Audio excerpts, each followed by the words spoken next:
Hey, good morning. We're at Psalm 72. This is one of the two Psalms that's ascribed to Solomon. In all his wisdom and Proverbs and poetry that he wrote, we've only captured two that we think, tradition tells us two of them. This one and I think Psalm 127 we'll get to later. This is Solomon's voice. And you can kind of hear why it's Solomon's voice. So I'm going to read it for you and then make a few comments. Endow the king with your justice, O God, the royal son with your righteousness, asking God for his blessing. May he judge your people in righteousness, your afflicted ones with justice. May the mountains bring prosperity to the people, the hills the fruit of righteousness. May he defend the afflicted among the people and save the children of the needy. May he crush the oppressor. May he endure as long as the sun, as long as the moon through all generations. May he be like rain falling on a mown field, like showers watering the earth.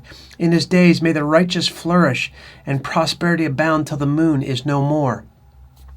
May he rule from sea to sea and from the river to the ends of the earth. May the desert tribes bow before him and his enemies lick the dust. May the kings of Tarshish and the distant shores bring tribute to him. May the kings of Sheba and Seba present him with gift. May all kings bow down to him and all nations serve him. Now, I'll just stop here and just say, this language is actually really common. We find other odes, poems, psalms from other cultures, dedicated to the king, this language of sea to sea and mown grass and enemies licking the dust, that's common. What is not common now comes here. For he will deliver the needy who cry out, the afflicted who have no one to help. He will take pity on the weak and the needy and save the needy from death.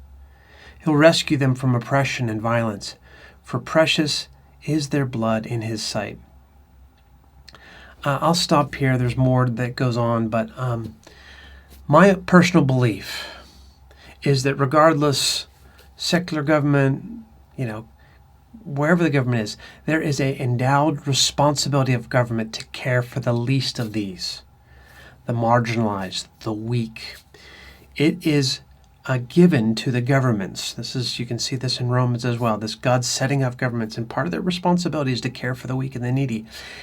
Unique to Israel is this sense that the king is supposed to care for the least of these, to see the one, to not prefer the rich, the wealthy, but to go out of their way to care for and bring justice to the needy, to the afflicted, to the oppressed, to the marginalized. When the prophets take the kings of Israel to task, what did they take them to task for? Failure to do this. Now, our country now is not Israel. You can't really apply one-to-one. But I will tell you, I know that I believe God judges nations for their failure to care for the weak and the needy. This is something that we can pray for in our day. Lord, let our government officials see and know and discern how to care for, how to protect, how to deliver the needy when they cry out, the afflicted who have no one to help, those who have no voice, those who are shut out of power structures, those who have no access, right?